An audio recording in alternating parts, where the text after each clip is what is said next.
महाराष्ट्र ही संतांची भूमी आहे. येथे होऊन गेलेल्या श्री ज्ञानेश्वर महाराज, श्री तुकाराम महाराज, श्री समर्थ रामदास स्वामी व श्री एकनाथ महाराज आदी संतांच्या मांदियाळ्यातील एक संत म्हणजे श्री ब्रह्मचैतन्य गोंदवलेकर महाराज. त्यांची जन्मभूमी म्हणजे सातारा जिल्ह्यातील गोंदवले बुद्रुक हे छोटेसे गाव. पण त्यांच्या जन्माने आणि वास्तव्याने आज महाराष्ट्रातच काय पण साऱ्या भारतातही ते पुण्यक्षेत्र म्हणून प्रसिद्ध आहे. श्री महाराजांच्या घराण्यात पंढरीची भक्ती आणि वारी 7 पिढ्या चालत आलेली होती. अशा या सात्विक कुटुंबात रावजी आणि सौ गीताबाई या जोडप्याची पोटी बुधवार माघ शुद्ध द्वादशी शके 1766 म्हणजेच इसवी सन 19 फेब्रुवारी 1845 या दिवशी सूर्योदयाच्या सुमारास श्री महाराजांचा जन्म झाला. त्यांचे आजोबा लिंगोपंत आणि सौ राधाबाई यांना तर अत्यानंद झाला. पाळण्यात गणपती असे नाव ठेवले. हे गौरवणी गुटगुटीत आनंदी बाळ साहजिकच सर्व प्रिय झाले. बाळ थोडे मोठे होताच त्याच्या अंगचे अलौकिक गुण प्रकट होऊ लागले. भगवत भजनाची अतोनात आवड, एक पाठीपणा, तसेच अन्नदानाचे अतीव प्रेम आणि दीनदुबळ्यांचा कळवळा पाहून आजोबा धन्य झाले. पुढे योग्य वेळी मुंज झाल्यावर गणूने उपाध्यायांकडून त्यांची सारी विद्या अगदी अल्पावधीतच आत्मसात केली. अध्यात्माची ओढ वाढतच होती आणि अखेर 9व्या वर्षीच 2 सोबत्यांसह गणूने गुरुशोधार्थ घरातून पलायन केले. पण त्यांचा लवकरच शोध लागला आणि हा प्रयत्न विफल झाला. 11व्या वर्षी गणूचा विवाह करण्यात आला. त्यानंतर लवकरच आजी व आजोबा दोघेही स्वर्गवासी झाले. इकडे गुरु भेटीची तळमळ वाढतच होती. त्यांच्या ठिकाणी जन्मताच अत्यंत तीव्र अध्यात्मवृत्ती होती व श्री एकनाथ महाराज व श्री समर्थ रामदास स्वामी यांच्याप्रमाणे अगदी लहानपणापासून आपल्या जीवित कार्याची स्पष्ट जाणीव त्यांना होती. ब्रह्मज्ञानाचे आपले ध्येय गाठण्यासाठी सर्वस्वाचा त्याग करण्यास त्यांनी मागे पुढे पाहिली नाही व अखेर वयाच्या 12व्या वर्षी आईला किंचितशी सूचना देऊन स्वारीने एके रात्री गुपचूप फक्त एका लंगोटीनिशी प्रयाण केले आणि गुरुशोधार्थ भारत भ्रमण सुरू केले. या भ्रमणात श्री महाराजांनी तत्कालीन बहुतेक संतांच्या भेटी घेतल्या.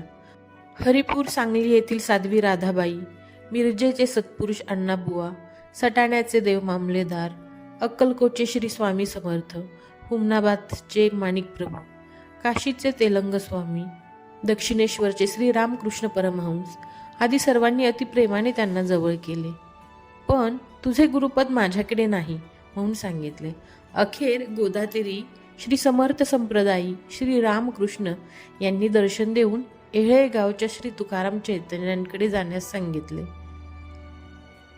तेथे गेल्यावर मात्र त्यांना पूर्ण समाधान झाले नाही. 9 महिने तेथे त्यांनी अविरत अविश्रांत गुरुसेवा केली. गुरूंनी खडतर कसोट्या घेऊन त्यांची देहबुद्धी पूर्णपणे नष्ट झाल्याची खात्री करून घेतली. अखेर संतुष्ट होऊन अनुग्रह केला आणि ब्रह्मचैतन्य असे नाव ठेवले.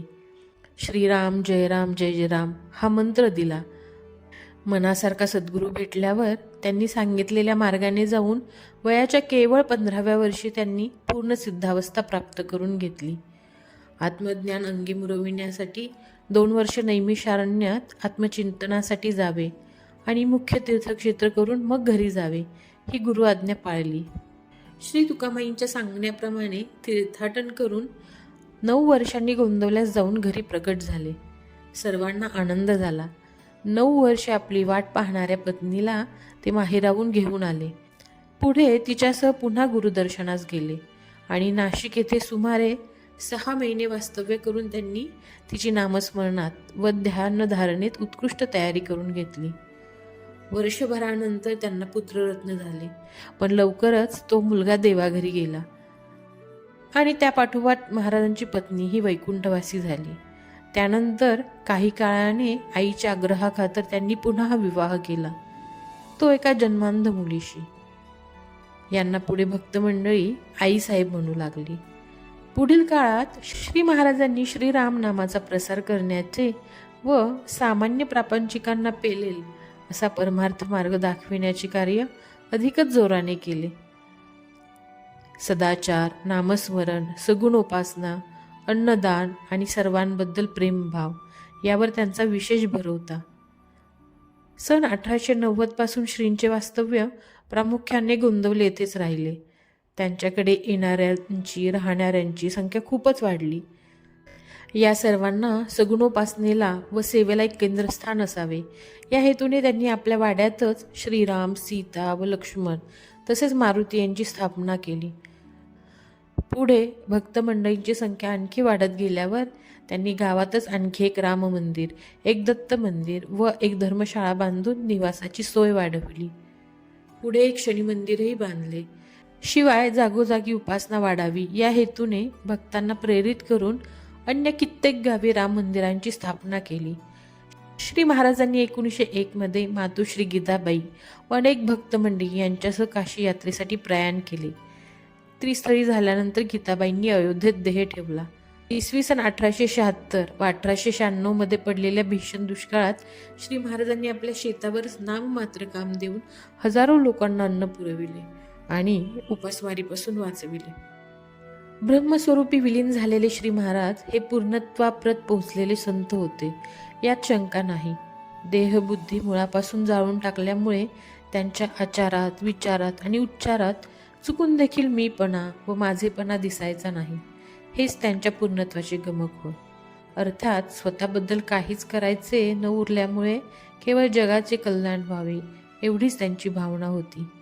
आपण जो ब्रह्मानंद सेवन करतो तो सर्वांनी सेवावा व धन्य होऊन जावे या एकाच प्रेरणेने प्रभावित होऊन सर्व प्रकारच्या लोकांना त्यांनी जवळ केले. प्रपंचामध्ये परमार्थ कसा आणावा याचा ज्ञानकोश म्हणजे त्यांचे चरित्र. प्रापंचिकांच्या प्रत्येक आध्यात्मिक शंकेचे उत्तर त्यांच्या चरित्रात सापडते.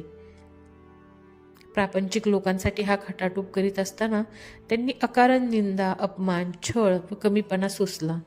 तरी देखील सर्वांनी भगवंताच्या मार्गी लागावे म्हणजे भगवंताचे नाम घ्यावे म्हणून शेवटचा श्वास असेपर्यंत त्यांनी प्रयत्न केला आणि केवळ जनहितार्थ आपले आयुष्य वेचून आणि सर्वस्व देऊन असंख्य लोकांना भगवंताच्या नामाचा व प्रेमाचा महिमा पटवून दिला.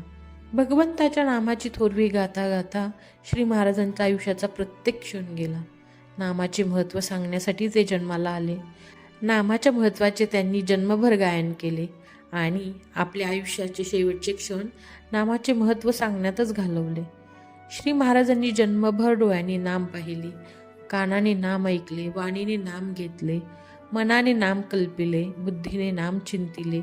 काया वाचा मनाने जगात एका नामाशिवाय त्यांनी दुसरे काहीच सत्य मानले नाही. आणि तो दिवस आला. सोमवार, मार्गशीर्ष, कृष्ण दशमी, शके 1835 म्हणजेच इसवी सन 22 डिसेंबर 1913.